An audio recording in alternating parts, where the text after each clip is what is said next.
സ്വാതന്ത്ര്യ സ്വർഗാരോപണ ചിന്തകൾ. Bishop Dennis. August 15 ഭാരതത്തിൻ്റെ സ്വാതന്ത്ര്യദിനവും മറിയത്തിൻ്റെ സ്വർഗാരോപണ തിരുനാളും ഒരുമിച്ച് ആഘോഷിക്കുവാൻ സാധിക്കുന്നത് വലിയൊരു അനുഗ്രഹദായകമായ കാര്യമാണ്. മനുഷ്യജീവിതം പാപത്തിൻ്റെ അടിമത്തത്തിൽ നിന്നും ഭാരതം ബ്രിട്ടീഷ് ആധിപത്യത്തിൽ നിന്നും സ്വതന്ത്രമാക്കപ്പെട്ട് സ്വർഗീയമായ ഒരു വാസം ഒരു നാൾ കരഗതമാകും എന്ന വലിയ പ്രതീക്ഷ ഭാരത ജനതയ്ക്ക് മുഴുവനായി മറിയത്തിൻ്റെ സ്വർഗാരോപണ തിരുനാൾ നൽകിയ വലിയ സമ്മാനമാണ്. ഈ ചിന്തയോടൊപ്പം സ്വാതന്ത്ര്യ ശില്പികളായ ഗാന്ധിജിയുടെയും നെഹ്റുവിൻ്റെയും ചിന്താവീക്ഷണങ്ങളോട് കൂടിയാണ് ഈ ലേഖനം കുറിക്കുന്നത്. ഭാരതം സ്വതന്ത്രമായിട്ട് 79 വർഷം തികയുന്നു. ഒരു മനുഷ്യായുസ്സുമായി താരതമ്യം ചെയ്യുമ്പോൾ സ്വതന്ത്രാനന്തര ഭാരതം വാർദ്ധക്യത്തിലേക്ക് കടക്കുകയാണെങ്കിലും ഭാരതം ഊർജ്ജസ്വലമായ കാഴ്ചപ്പാടുകളോടുകൂടി രൂപപ്പെടുത്തിയ രാഷ്ട്രം എന്ന നിലയിൽ ഇന്ന് നാനാവിധത്തിൽ പുരോഗതിയിലേക്ക് വളർന്നുകൊണ്ടിരിക്കുകയാണ്. ഇന്നത്തെ ഹിന്ദുത്വ കാഴ്ചപ്പാടായ രാഷ്ട്രത്തെ വർഗീയതയിലേക്ക് നയിക്കാൻ അനുവദിക്കാതെയാണ് ഭാരതം മുന്നേറേണ്ടത്. മതേതര ചിന്താഗതിയും ജനാധിപത്യ മൂല്യങ്ങളും മനുഷ്യാവകാശങ്ങളുമാണ് ഭൂരിപക്ഷം ജനങ്ങളും രാഷ്ട്രത്തിൻ്റെ ബഹുമുഖ വളർച്ചയ്ക്കു വേണ്ടി കാക്ഷിക്കുന്നത്. ജനാധിപത്യത്തിൽ രാഷ്ട്രീയ ചൂതുകളിയിലൂടെയല്ലാതെ തന്നെ ജനങ്ങളുടെ സ്വതന്ത്ര ചിന്തകൾ പ്രകടിപ്പിക്കുവാനുള്ള അവസരങ്ങൾ നൽകുന്നതിന് വാർത്താമാധ്യമങ്ങൾ ലെജിസ്ലേച്ചറിനോടൊപ്പം ഗവൺമെൻറ്റിനൊപ്പം അതേ ജുഡീഷ്യറിയോടൊപ്പം കാവലാളായി ഉയർന്നു നിൽക്കേണ്ടത് സ്വതന്ത്ര ഭാരതത്തിന് അത്യാവശ്യം തന്നെയാണ്. ഭാരത സ്വാതന്ത്ര്യ സമരത്തിൻ്റെ ചരിത്രം കേവലം രാഷ്ട്രീയ പോരാട്ടങ്ങളുടെ മാത്രമല്ല, ഈ രാജ്യത്തിൻ്റെ ആത്മാവിനെ കണ്ടെത്താൻ ശ്രമിച്ച മഹാന്മാരുടെ ചിന്തകളുടെയും കൂടിയാണ്. മഹാത്മാഗാന്ധിയുടെയും ജവഹർലാൽ നെഹ്റുവിൻ്റെയും വിഖ്യാത ഗ്രന്ഥങ്ങളും ചിന്തകളും സ്വാതന്ത്ര്യത്തിന് മുൻപും പിൻപും ഇന്ത്യയുടെ ആത്മാവിനെ കണ്ടെത്തുവാനുള്ള പ്രയാണമായിരുന്നു. എൻ്റെ സത്യാന്വേഷണ പരീക്ഷണങ്ങൾ. ഗാന്ധിജിയുടെ ഈ പുസ്തകം കേവലം ഒരു വ്യക്തിയുടെ ജീവിതമല്ല, മറിച്ച് ഇന്ത്യയുടെ ആത്മാവിലേക്കുള്ള വഴിവിളക്കായിരുന്നു. ഗാന്ധിജിക്ക് സ്വാതന്ത്ര്യം എന്നത് കേവലം ബ്രിട്ടീഷ് ഭരണത്തിൽ നിന്നുള്ള മോചനം മാത്രമായിരുന്നില്ല. സത്യവും അഹിംസയും രാഷ്ട്രീയ പോരാട്ടങ്ങളെ ആത്മീയ ശുദ്ധീകരണവുമായി അദ്ദേഹം ബന്ധിപ്പിച്ചു. വ്യക്തികൾ സ്വയം മാറുമ്പോൾ മാത്രമേ സമൂഹത്തിന് യഥാർത്ഥ സ്വാതന്ത്ര്യം ലഭിക്കൂ എന്ന് അദ്ദേഹം വിശ്വസിച്ചു. സാധാരണക്കാരായ മനുഷ്യരിലേക്ക് ഇറങ്ങിച്ചെന്നുകൊണ്ട് ദക്ഷിണാഫ്രിക്കയിലെയും ഇന്ത്യയിലെയും അനുഭവങ്ങളിലൂടെ ദരിദ്രരും സാധാരണക്കാരുമായ ജനങ്ങളിലാണ് ഇന്ത്യയുടെ യഥാർത്ഥ ആത്മാവ് കുടികൊള്ളുന്നതെന്ന് ഗാന്ധിജി തിരിച്ചറിഞ്ഞു. ഗ്രാമസ്വരാജ് ആണ് ഇന്ത്യയുടെ ആത്മാവ് എന്നും അത് ഗ്രാമങ്ങളിൽ സാധ്യമാക്കണമെന്നും അദ്ദേഹം ഈ അനുഭവങ്ങളിലൂടെ പ്രഖ്യാപിച്ചു. ഖാദിയും ലളിത ജീവിതവും കേവലം പ്രതീകങ്ങളായിരുന്നില്ല, മറിച്ച് സാമ്രാജ്യത്വത്തിനെതിരെയുള്ള ശക്തമായ ആത്മീയ ആയുധങ്ങളായിരുന്നു. ഇന്ത്യയെ കണ്ടെത്തൽ.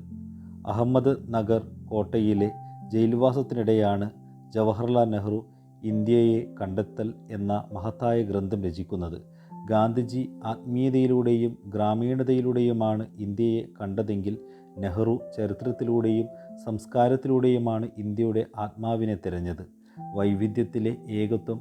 സിന്ധു നദീതട സംസ്കാരം മുതൽ ബ്രിട്ടീഷ് ഭരണം വരെയുള്ള സുദീർഘമായ ചരിത്രത്തെ നെഹ്റു ഈ പുസ്തകത്തിൽ അപഗ്രഥിക്കുന്നുണ്ട്. ബാഹ്യമായ വൈവിധ്യങ്ങൾക്കിടയിലും ഇന്ത്യയെ കോർത്തിണക്കുന്ന ഒരു അന്തർലീനമായ ആത്മീയ ഒത്തൊരുമയുണ്ടെന്ന് അദ്ദേഹം കണ്ടെത്തി. തത്വശാസ്ത്രപരമായ കാഴ്ചപ്പാട്, ഉപനിഷത്തുകൾ, ബുദ്ധൻ്റെ ചിന്തകൾ, അക്ബറുടെ ഭരണം എന്നിവയെല്ലാം ഇന്ത്യയുടെ സഹിഷ്ണുതയുടെ അടയാളങ്ങളായി അദ്ദേഹം രൂപപ്പെടുത്തുകയുണ്ടായി. മാറുന്ന ഇന്ത്യ പഴയകാലത്തെ മഹത്വവൽക്കരിക്കുമ്പോൾ തന്നെ ശാസ്ത്രബോധവും ആധുനികതയും ഇല്ലാത്ത ഒരു ഇന്ത്യക്ക് മുന്നോട്ടു പോകാനാകില്ലെന്നും നെഹ്റു ഇന്നും നമ്മെ ഓർമ്മിപ്പിക്കുന്നു. 1947 ഓഗസ്റ്റ് 14 അർദ്ധരാത്രിയിൽ നെഹ്റു നടത്തിയ പ്രസംഗം ഇന്ത്യയെ കണ്ടെത്തൽ എന്ന പുസ്തകത്തിൻ്റെ തുടർച്ചയായിരുന്നു. ലോകമുറങ്ങുമ്പോൾ ഇന്ത്യ സ്വാതന്ത്ര്യത്തിലേക്ക് ഉണരുകയാണെന്നും പണ്ട് നമ്മൾ വിധിയുമായി ചെയ്ത കരാർ പൂർത്തിയാക്കേണ്ട സമയമാണിതെന്നും അദ്ദേഹം ഓർമ്മിപ്പിച്ചുകൊണ്ട് പറഞ്ഞു. ഒരു രാജ്യം അതിൻ്റെ പഴയ ആത്മാവിൽ നിന്ന് പുതിയൊരു യുഗത്തിലേക്ക് ചുവടുവെക്കുന്ന അപൂർവ നിമിഷമാണിത്. ഒരർത്ഥത്തിൽ ഗാന്ധിജിയുടെ ജീവിതമാകുന്ന പുസ്തകം ഇന്ത്യക്ക് ധാർമ്മികമായ ആത്മാവ് നൽകിയപ്പോൾ നെഹ്റുവിൻ്റെ എഴുത്തുകൾ അതിന് സാംസ്കാരികവും ആധുനികവുമായ ഒരു രൂപം നൽകി. ഈ രണ്ട് ചിന്താധാരകളാണ് ആധുനിക ഇന്ത്യയുടെ അടിസ്ഥാനമായി നിലകൊള്ളുന്നത് എന്നത് ചരിത്ര വസ്തുതയാണ്. എന്നാൽ ഇന്ന് അതിന് അപവാദമാകുന്ന രാഷ്ട്രീയ ധ്രുവീകരണം രാജ്യത്ത് വളർന്നു വരുന്നത് ഏറെ ആശങ്കാജനകമാണ്. നെഹ്റു തൻ്റെ പ്രസംഗത്തിൽ പറഞ്ഞ പ്രധാന ആശയങ്ങൾക്കൊപ്പം ഈ പ്രസംഗത്തിൻ്റെ തുടക്കം തന്നെ വളരെ ഹൃദ്യമായിരുന്നു. പണ്ട് നമ്മൾ വിധിയുമായി ഒരു കരാറിൽ ഏർപ്പെട്ടിരുന്നുവെന്നും ഇപ്പോൾ അത് പൂർണ്ണമായില്ലെങ്കിലും വളരെ വലിയ തോതിൽ നിറവേറ്റുവാനുള്ള സമയം അതിക്രമിച്ചിരിക്കുന്നുവെന്നും ആ പ്രസംഗത്തിൽ മഹാത്മാഗാന്ധിയുടെ ദർശനങ്ങളിലൂടെ നെഹ്റു ഉയർത്തിക്കാട്ടുകയുണ്ടായി. നമ്മുടെ തലമുറയിലെ ഏറ്റവും മഹാനായ മനുഷ്യൻ്റെ ലക്ഷ്യം എല്ലാ കണ്ണുകളിൽ നിന്നും കണ്ണീരൊപ്പുക എന്നതായിരുന്നു. അത് നമ്മുടെ കഴിവിനപ്പുറമായിരിക്കാം. പക്ഷെ എത്രത്തോളം കണ്ണീരും ദുരിതവുമുണ്ടോ അത്രത്തോളം നമ്മുടെ ജോലിയും അവസാനിക്കുന്നില്ല. ഈ വാക്കുകളിലൂടെ ഗാന്ധിജി വിഭാവനം ചെയ്ത സാമൂഹിക സേവനമാണ് പുതിയ സർക്കാരിൻ്റെ ലക്ഷ്യമെന്ന് നെഹ്റു വ്യക്തമാക്കുകയുണ്ടായി. ഭാരതത്തിൻ്റെ ഭാവി. സ്വാതന്ത്ര്യം എന്നത് ആഘോഷിക്കുവാനുള്ളത് മാത്രമല്ല, വരാനിരിക്കുന്ന വലിയ ഉത്തരവാദിത്തങ്ങളുടെ തുടക്കമാണെന്ന് നെഹ്റു ഓർമ്മിപ്പിച്ചു. അതിനായി 3 പ്രധാന ലക്ഷ്യങ്ങൾ അദ്ദേഹം മുന്നോട്ട് വെച്ചു. ഒന്നാമതായി ദാരിദ്ര്യം നിർമ്മാർജ്ജനം. ദാരിദ്ര്യം, അജ്ഞത, രോഗങ്ങൾ എന്നിവയിൽ നിന്ന് ജനങ്ങളെ മോചിപ്പിക്കുക. രണ്ടാമതായി അവസര സമത്വം. എല്ലാ ഇന്ത്യക്കാർക്കും തുല്യമായ അവസരങ്ങൾ ഉറപ്പാക്കുക. മൂന്നാമതായി മതേതരത്വം. ജാതിയോ മതമോ നോക്കാതെ എല്ലാവർക്കും തുല്യ അവകാശങ്ങളുള്ള ഒരു ജനാധിപത്യ രാജ്യം കെട്ടിപ്പടുക്കുക. ഇന്ത്യയുടെ സ്വാതന്ത്ര്യം കേവലം ഈ രാജ്യത്തിൻ്റേത് മാത്രമല്ല, മറിച്ച് ആഗോളതലത്തിൽ സമാധാനവും പുരോഗതിയും കൊണ്ടുവരുവാൻ സഹായിക്കുന്ന ഒന്നായിരിക്കണമെന്ന് നെഹ്റു ആഗ്രഹിച്ചു. സമാധാനവും സ്വാതന്ത്ര്യവും വിഭജിക്കുവാൻ കഴിയാത്തതാണെന്ന്, ഒരു രാജ്യത്തെ തകർച്ച ലോകത്തെ മുഴുവൻ ബാധിക്കുമെന്നും അദ്ദേഹം ഓർമ്മിപ്പിച്ചു. ഭാരതത്തിൻ്റെ സ്വാതന്ത്ര്യം നൂറ്റാണ്ടുകൾ നീണ്ട കോളനി ഭരണത്തിന് ഔദ്യോഗികമായി അന്ത്യം കുറിച്ച പ്രഖ്യാപനമായിരുന്നു. അടിമത്തത്തിൽ നിന്ന് ജനാധിപത്യത്തിലേക്കുള്ള ഇന്ത്യയുടെ പരിവർത്തനത്തിൻ്റെ രേഖയായി മാറി. വിഭജനത്തിൻ്റെ വേദനയ്ക്കിടയിലെ പ്രത്യാശ. രാജ്യവിഭജനത്തിൻ്റെ വലിയ വംശീയ കലാപങ്ങളിലൂടെ കടന്നുപോകുന്ന സമയത്താണ് നെഹ്റു ഇത് സംസാരിക്കുന്നത്. ഭയവും നിരാശയും നിറഞ്ഞ അന്തരീക്ഷത്തിൽ ജനങ്ങൾക്ക് പ്രതീക്ഷയും ഭാവിയിലേക്കുള്ള കൃത്യമായ ദിശാബോധവും നൽകുവാൻ ഈ വാക്കുകൾക്ക് കഴിഞ്ഞു. ആധുനിക ഇന്ത്യയുടെ അടിത്തറ, പിൽക്കാലത്ത് ഇന്ത്യ സ്വീകരിച്ച സോഷ്യലിസ്റ്റ് മാതൃകയിലുള്ള വികസനം, മതേതരത്വം, ശാസ്ത്രബോധം, ചേരിചേരാ നയം എന്നിവയിലൂടെയെല്ലാം വിത്തുപാകിയത് ഈ പ്രസംഗത്തിലെ ദീർഘവീക്ഷണങ്ങളായിരുന്നു.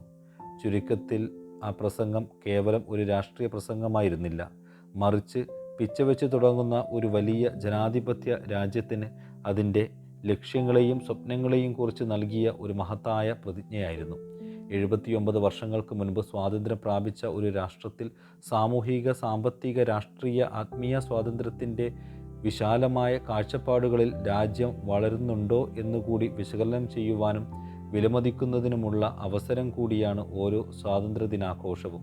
ജനാധിപത്യ രാഷ്ട്രമായി ഭാരതം നിലനിൽക്കുമ്പോൾ തന്നെ മതസ്വാതന്ത്ര്യം, മതനിരപേക്ഷതയെല്ലാം വ്യക്തിജീവിതത്തിൽ സ്വാതന്ത്ര്യത്തിൻ്റെ അളവുകോലിൽ മുന്നിൽ തന്നെ നിലകൊള്ളേണ്ടതുണ്ട്. മറിച്ച് ഏതെങ്കിലും ന്യൂനപക്ഷങ്ങൾക്കോ ഏതെങ്കിലും മതവിഭാഗത്തിനോ തങ്ങളുടെ മൗലികാവകാശമായി സ്വാതന്ത്ര്യത്തോടുകൂടി മതവിശ്വാസം പ്രകടിപ്പിക്കുവാൻ സാധിക്കാതെ വരുന്ന അവസ്ഥ ഇന്ത്യയെപ്പോലുള്ള ജനാധിപത്യ രാഷ്ട്രത്തിന് ഭൂഷണമല്ല. അതുകൊണ്ട് ഭാരതത്തിലെ എല്ലാ പൗരന്മാരും ഒരുപോലെ തന്നെ തങ്ങളുടെ മൗലികാവകാശങ്ങൾ സംരക്ഷിക്കപ്പെടുന്ന ഒരു ഭരണകൂടം ഭാരതത്തിൽ നിലനിൽക്കേണ്ടത് തുടർന്നും ഭാരതീയ കാഴ്ചപ്പാടിലും ദർശനത്തിലും സംസ്കാരത്തിലും അനിവാര്യമാണ്. രവീന്ദ്രനാഥ ടാഗോറിൻ്റെ ഗീതാഞ്ജലിയിൽ ഏറ്റവും പ്രശസ്തമായ കവിതകളിൽ ഒന്നാണ് where the mind is without fear, മനം ഭയമില്ലാതെ. ഗീതാഞ്ജലിയിലെ 35ാമത്തെ കവിതയാണ്. ഈ പ്രാർത്ഥനയോടെ ഈ വിചിന്തനം ഉപസംഹരിക്കുകയാണ്. മനസ്സ് ഭയമില്ലാത്തതും തല ഉയർത്തിപ്പിടിച്ചിരിക്കുന്നതും അറിവ് സ്വാതന്ത്ര്യമായിരിക്കുന്നതും ഇടുങ്ങിയ ഗാർഹിക മതിലുകളാൽ ലോകം കഷ്ണങ്ങളായി വിഭജിക്കപ്പെടുന്നതും സത്യത്തിൻ്റെ ആഴത്തിൽ നിന്ന് വാക്കുകൾ പുറത്തു വരുന്നതും അക്ഷീണ പരിശ്രമം പൂർണ്ണതയിലേക്ക് കൈകൾ നീട്ടുന്നതും യുക്തിയുടെ വ്യക്തമായ പ്രവാഹം മരിച്ചുപോയ ശീലത്തിൻ്റെ മുഷിഞ്ഞ മരുഭൂമിയിലെ മണലിലേക്ക് വഴിതെറ്റിയിട്ടില്ലാത്തത് മനസ്സിനെ നിരന്തരം വിശാലമാക്കുന്ന ചിന്തയിലേക്കും പ്രവൃത്തിയിലേക്കും നയിക്കുന്നിടത്ത് സ്വാതന്ത്ര്യത്തിൻ്റെ സ്വർഗത്തിലേക്ക് എൻ്റെ പിതാവേ, എൻ്റെ രാജ്യം ഉണരട്ടെ.